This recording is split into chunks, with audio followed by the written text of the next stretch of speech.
बंटवारे के 2-3 साल बाद पाकिस्तान और हिंदुस्तान की हुकूमतों को ख्याल आया कि इखलाकी कैदियों की तरह पागलों का तबादला भी होना चाहिए, यानी जो मुसलमान पागल हिंदुस्तान के पागल खानों में हैं उन्हें पाकिस्तान पहुंचा दिया जाए, और जो हिंदू और सिख पाकिस्तान के पागल खानों में हैं उन्हें हिंदुस्तान के हवाले कर दिया जाए। मालूम नहीं ये बात माकूल थी या गैर माकूल। बहरहाल दानिशमंदों के फैसले के मुताबिक इधर उधर ऊंची सतह की कॉन्फ्रेंसें हुई और बिला आखिर एक दिन पागलों के तबादले के लिए मुकर्रर हो गया। अच्छी तरह छानबीन की गई।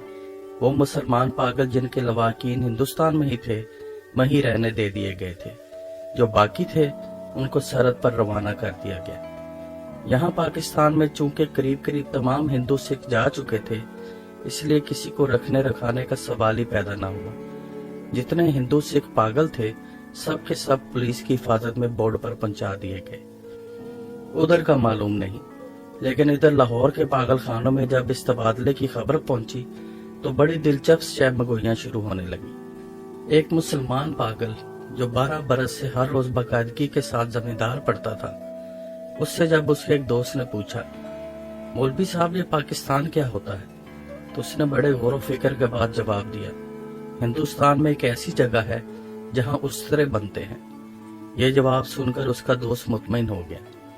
इस तरह एक सिख पागल ने एक दूसरे सिख पागल से पूछा, सरदार जी हमें हिंदुस्तान क्यों भेजा जा रहा है, हमें तो वहां की बोली नहीं आती।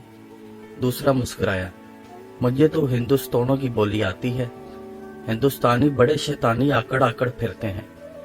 एक दिन नहाते नहाते एक मुसलमान पागल ने पाकिस्तान जिंदाबाद का नारा इस जोर से बुलंद किया कि फर्श पर फिसल कर गिरा और बेहोश हो गया। बाज पागल ऐसे भी थे जो पागल नहीं थे। उनमें से अक्सरियत ऐसे कातलों की थी जिनके रिश्तेदारों ने अफसरों को दे दिलाकर पागल खाने भिजवा दिया था ताकि फांसी के फंदे से बच जाए। ये कुछ कुछ समझते थे कि हिंदुस्तान क्यों तकसीम हुआ है और ये पाकिस्तान क्या है, लेकिन सही वाकयात से वो भी बेखबर थे।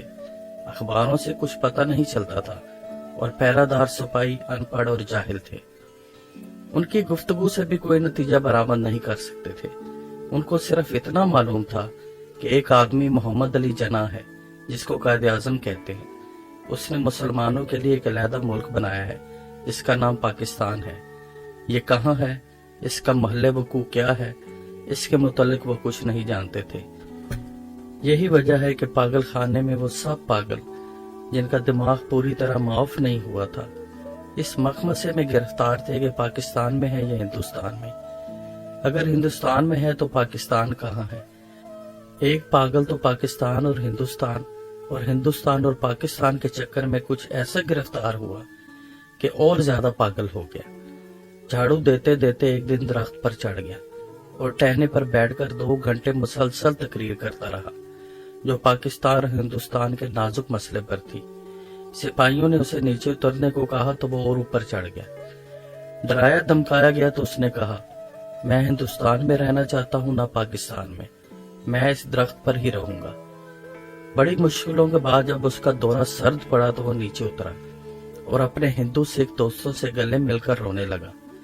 इस ख्याल से उसका दिल भर आया था कि वो उसे छोड़कर हिंदुस्तान चले जाएंगे। एक एमएससी पास रेडियो इंजीनियर जो मुसलमान था और दूसरे पागलों से बिल्कुल अलग थलग बाग की एक खास रविश पर सारा दिन खामोश टहलता रहता था। ये तब्दीली नमूदार हुई कि उसने तमाम कपड़े उतार कर दफादार के हवाले कर दिए और नंग धड़ंग सारे बाग में चलना फिरना शुरू कर दिया। चिन्योट के एक मोटे मुसलमान पागल ने, जो मुस्लिम लीग का सरगर्म रुकन रह चुका था, दिन में 15-16 मरतबा नहाया करता था, एक लख्त आदत तर्क कर दी। उसका नाम मोहम्मद अली था। चुनाचे उसने एक दिन अपने जंगले में यह ऐलान कर दिया कि वो कायदे आजम मोहम्मद अली जना है। उसकी देखा देखी एक सिख पागल मास्टर तारा सिंह बन गया। करीब था कि इस जंगले में खून खराबा हो जाए, मगर दोनों को खतरनाक पागल करार देकर अलहदा बंद कर दिया गया। लाहौर का एक नौजवान हिंदू वकील था जो मोहब्बत में नाकाम होकर पागल हो गया था।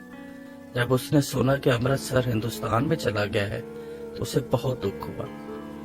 इसी शहर की एक हिंदू लड़की से उसे मोहब्बत हुई थी। वो उसने इस वकील को ठुकरा दिया था। मगर दीवानगी की हालत में भी वो उसको नहीं भूला था। चुनांचे वो इन तमाम हिंदू और मुस्लिम लीडरों को गालियां देता रहता था जिन्होंने मिलकर हिंदुस्तान के दो टुकड़े कर दिए। उसकी महबूबा हिंदुस्तानी बन गई और वो पाकिस्तानी। जब तबादले की बात शुरू हुई तो वकील को कई पागलों ने समझाया कि वो दिल बुरा ना करे, उसको हिंदुस्तान भेज दिया जाएगा, उस हिंदुस्तान में जहां उसकी महबूबा रहती थी। मगर वो लाहौर नहीं छोड़ना चाहता था। उसका ख्याल था कि अमृतसर में उसकी प्रैक्टिस नहीं चलेगी। यूरोपियन वार्ड में दो एंग्लो इंडियन पागल थे। उनको जब मालूम हुआ कि हिंदुस्तान को आजाद करके अंग्रेज चले गए हैं तो उनको बहुत सदमा हुआ। वो छुप छुप कर घंटों आपस में इस अहम मसले पर गुफ्तगू करते रहते कि पागल खाने में अब उनकी हैसियत किस किस्म की होगी। यूरोपियन वार्ड रहेगा या उड़ा दिया जाएगा, ब्रेकफास्ट मिला करेगा या नहीं, क्या उन्हें डबल रोटी की बजाय ब्लडी इंडियन चपाती तो नहीं जहर मार करना पड़ेगी। एक सिख था जिसको पागल खाने में दाखिल हुए 15 बरस हो चुके थे। हर वक्त उसकी जबान से ये अजीबो गरीब अल्फाज सुनने में आते थे। ऊपर दी गड़गड़ दी ऐनक्स दी बेध्याना, दी मूंग दी दाल आफ दी लालटेन। दिन को सोता था न रात को। पहरेदारों का ये कहना था कि 15 बरस के तवील अरसे में वो एक लहजे के लिए भी नहीं सोया, लेटता भी नहीं था। अलबत्ता कभी कभी किसी दीवार के साथ टेक लगा लेता था। हर वक्त खड़ा रहने से उसके पांव सूज गए थे, पिंडलियां भी फूल गई थी, मगर इस जिस्मानी तकलीफ के बावजूद लेटकर आराम नहीं करता था। हिंदुस्तान, पाकिस्तान और पागलों के तबादले के मुतालिक जब भी पागल खाने में गुफ्तगू होती थी तो वो गौर से सुनता था। कोई उससे पूछता कि उसका क्या ख्याल है तो वो बड़ी संजीदगी से जवाब देता, ऊपर दी गड़गड़ दी ऐनक्स दी बेध्याना ते मूंग दी दाल आफ दी पाकिस्तान गवर्नमेंट। लेकिन बाद में आफ दी पाकिस्तान गवर्नमेंट की जगह आफ दी टोबा टेक सिंह गवर्नमेंट ने ले ली और उसने दूसरे पागलों से पूछना शुरू किया कि टोबा टेक सिंह कहाँ है, जहां का वो रहने वाला है। लेकिन किसी को भी मालूम नहीं था कि वो पाकिस्तान में है या हिंदुस्तान में। जो बताने की कोशिश करते थे वो खुद इस सुलझाव में गिरफ्तार हो जाते थे कि सियालकोट पहले हिंदुस्तान में होता था पर अब सुना है कि पाकिस्तान में है। क्या पता है कि लाहौर जो अब पाकिस्तान में है कल हिंदुस्तान में चला जाए या सारा हिंदुस्तान ही पाकिस्तान बन जाए। और ये भी कौन सीने पर हाथ रखकर कह सकता था कि हिंदुस्तान और पाकिस्तान दोनों किसी दिन सिरे से ही गायब हो जाएं। इस सिख पागल के केस छदरे होकर बहुत मुख्तसर रह गए थे।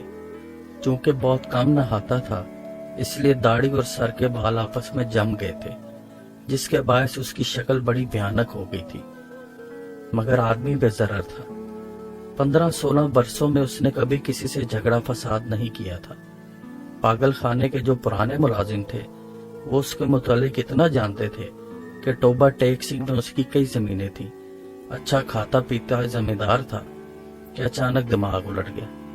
उसके रिश्तेदार लोहे की मोटी जंजीरों में उसे बांध कर लाए और पागल खाने में दाखिल करा गए। महीने में एक बार मुलाकात के लिए ये लोग आते थे और उसकी खैर खैरियत दरियाफ्त करके चले जाते थे। एक मुद्दत तक ये सिलसिला जारी रहा, पर जब पाकिस्तान और हिंदुस्तान की गड़बड़ शुरू हुई तो उनका आना बंद हो गया। उसका नाम बिशन सिंह था, मगर सब उसे टोबा टेक सिंह कहते थे। उसको ये कतन मालूम नहीं था कि ये दिन कौन सा है, महीना कौन सा है या कितने साल बीत चुके हैं। लेकिन हर महीने जब उसके अजीजों कारब से मिलने के लिए आते तो उसको अपने आप पता चल जाता था। चुनाचा वो दफादार से कहता कि उसकी मुलाकात आ रही है। उस दिन वो अच्छी तरह नहाता, बदन पर खूब साबुन घिसता और सर में तेल लगाकर कंघा करता। अपने कपड़े जो वो कभी इस्तेमाल नहीं करता था निकलवा कर पहनता और यूं सज बनकर मिलने वालों के पास जाता। वो उससे कुछ पूछते तो वो खामोश रहता या कभी कभार ओपड़ दी गड़गड़ दी ऐनक्स दी बेध्याना दी मूंग दी दाल आफ दी लालटेन कह देता। उसकी एक लड़की थी जो हर महीने एक उंगली बढ़ती बढ़ती 15 बरसों में जवान हो गई थी। बिशन सिंह उसको पहचानता ही नहीं था। वो बच्ची थी, जब भी अपने बाप को देखकर रोती थी। जवान हुई तब भी उसकी आंखों से आंसू बहते थे। पाकिस्तान और हिंदुस्तान का किस्सा शुरू हुआ तो उसने दूसरे पागलों से पूछना शुरू किया کہ टोबा टेक सिंह कहाँ है। जब इत्मीनान बख्श जवाब न मिला तो उसकी कुरेद दिन ब दिन बढ़ती गई। अब मुलाकात भी नहीं आती थी। पहले तो उसे अपने आप पता चल जाता था कि मिलने वाले आ रहे हैं, पर अब जैसे उसकी दिल की आवाज भी बंद हो गई थी जो उनके आमद की खबर दिया करती थी।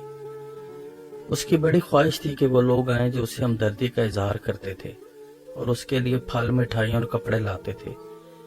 वो अगर उसे पूछता कि टोबा टेक सिंह कहाँ है तो वो यकीनन उसे बता देते कि पाकिस्तान में है या हिंदुस्तान में, क्योंकि उसका ख्याल था कि वो टोबा टेक सिंह से ही आते हैं जहां उसकी जमीनें हैं। पागल खाने में एक पागल ऐसा भी था जो खुद को खुदा कहता था। उससे जब एक रोज बिशन सिंह ने पूछा कि टोबा टेक सिंह पाकिस्तान में है या हिंदुस्तान में, तो उसने हस्बे आदत कहकर लगाया और कहा वो पाकिस्तान में है न हिंदुस्तान में, इसलिए कि हमने अभी तक हुक्म ही नहीं दिया। बिशन सिंह ने इस खुदा से कई मर्तबा बड़ी मिन्नत समाजत से कहा कि वो हुक्म दे दे ताकि झंझट खत्म हो, मगर वो बहुत मसरूफ था, इसलिए कि उसे और बेशुमार हुक्म देने थे। एक दिन तंग आकर वो उस पर बरस पड़ा। ओपड़ दी गड़गड़ दी ऐनक्स दी बेध्याना दी मूंग दी दाल आफ वाहे गुरु जी दा खालसा एंड वाहे गुरु जी दी फतेह, जो बोले सो निहाल, सत श्री अकाल। उसका शायद मतलब था कि तुम मुसलमानों के खुदा हो, सिखों के खुदा होते तो जरूर मेरी सुनते। तबादले से कुछ दिन पहले टोबा टेक सिंह का एक मुसलमान जो उसका दोस्त था मुलाकात के लिए आया। पहले वो कभी नहीं आया था। जब बिशन सिंह ने उसे देखा तो एक तरफ हट गया और वापस जाने लगा, मगर सिपाहियों ने उसे रोका। ये तुमसे मिलने आया है, तुम्हारा दोस्त फजल दीन है। बिशन सिंह ने फजल दीन को एक नजर गौर से देखा और कुछ बड़बड़ाने लगा। फजल दीन ने आगे बढ़कर उसके कंधे पर हाथ रखा। मैं बहुत दिनों से सोच रहा था कि तुमसे मिलूं, लेकिन फुर्सत ही न मिली। तुम्हारे सब आदमी खैरियत से हिंदुस्तान चले गए थे। मुझसे जितनी मदद हो सकी मैंने की। तुम्हारी बेटी रूप कौर को, वो कुछ कहते कहते रुक गया। बिशन से कुछ याद करने लगा। बेटी रूप कौर को? फजल दीन ने रुक रुक कर कहा, हाँ, वो भी ठीक ठाक है, उनके साथ ही चली गई थी। बिशन सिंह खामोश रहा। फजल दीन ने कहना शुरू किया, उन्होंने मुझसे कहा था कि तुम्हारी खैर खैरियत पूछता रहूं। अब मैंने सुना है कि तुम हिंदुस्तान जा रहे हो। भाई बलबीर सिंह और भाई वधावा सिंह से मेरा सलाम कहना, और बहन अमृत कौर से भी। भाई बलबीर से कहना फजल दीन राजी खुशी है। 2 भूरी भैंसें जो वो छोड़कर गए थे, उनमें से एक ने कट्टा दिया है, दूसरे की कट्टी हुई थी, पर वो 6 दिन की होके मर गई। और मेरे लायक जो खिदमत हो कहना, मैं हर वक्त तैयार हूं। और ये तुम्हारे लिए थोड़े से मरुंडे लाया हूं। बिशन सिंह ने मरुंडों की पोटली लेकर पास खड़े सिपाही के हवाले कर दी और फजल दीन से पूछा, टोबा टेक सिंह कहाँ है? फजल दीन ने कदरे हैरत से कहा, कहाँ है? वही है जहां था। बिशन सिंह ने फिर पूछा, पाकिस्तान में है या हिंदुस्तान में? हिंदुस्तान में। नहीं, पाकिस्तान में। फजल दीन बुखला सा गया। बिशन सिंह बड़बड़ाता हुआ चला गया। ओपड़ दी गड़गड़ दी ऐनक्स दी बेध्याना दी मूंग दी दाल of Pakistan and Hindustan of the दुर्र फिटे मुंह। तबादले की तैयारियां मुकम्मल हो चुकी थी। इधर से उधर और उधर से इधर आने वाले पागलों की फहरिस्तें पहुंच गई थी और तबादले का दिन भी मुकर्रर हो चुका था। सख्त सर्दियां थी जब लाहौर के पागल खाने से हिंदू सिख पागलों से भरी हुई लारियां पुलिस के महाफिज दस्ते के साथ रवाना हुई। मुतलका अफसर भी हमरा थे। वागा के बोर्ड पर तरफैन के सुपरिटेंडेंट एक दूसरे से मिले और इब्तदाई कार्रवाई खत्म होने के बाद तबादला शुरू हो गया, जो रात भर जारी रहा। पागलों को लारियों से निकालना और उनको दूसरे अफसरों के हवाले करना बड़ा कठिन काम था। बास तो बाहर निकलते ही नहीं थे। जो निकलने पर रजामंद होते थे उनको संभालना मुश्किल हो जाता था, क्योंकि इधर से उधर भाग उठते थे। जो नंगे थे उनको कपड़े पहनाए जाते थे तो वो फाड़ कर अपने तन से जुदा कर देते। कोई गालियां बक रहा है, कोई गा रहा है, आपस में लड़ झगड़ रहे हैं, रो रहे हैं, बिलक रहे हैं, कान पड़ी आवाज सुनाई नहीं देती थी। पागल औरतों का शोरो गोगा अलग था और सर्दी इतनी कड़ाके की थी कि दांत से दांत बाज रहे थे। पागलों की अक्सरियत इस तबादले के हक में नहीं थी, इसलिए कि उनकी समझ में नहीं आता था कि उन्हें अपनी जगह से उखाड़कर कहां फेंका जा रहा है। वो चंद जो कुछ सोच समझ रखते थे, पाकिस्तान जिंदाबाद और पाकिस्तान मुर्दाबाद के नारे लगा रहे थे।